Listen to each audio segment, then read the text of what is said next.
25শে November 2024 দিনটা আমার কাছে খুব স্পেশাল।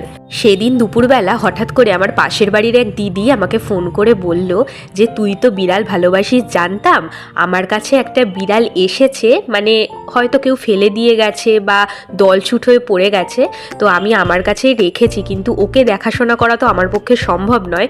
তুই যেহেতু বিড়াল ভালোবাসিস তাই ভাবছি ও যদি তোর কাছে থাকতো খুব ভালো হতো, তোর কাছে যত্ন পেত। যদিও এখন আমি পেট নেওয়ার জন্য রেডি ছিলাম না, কিন্তু ভাগ্য যখন যেরকম লিখে দেয় সেটা তো হবেই।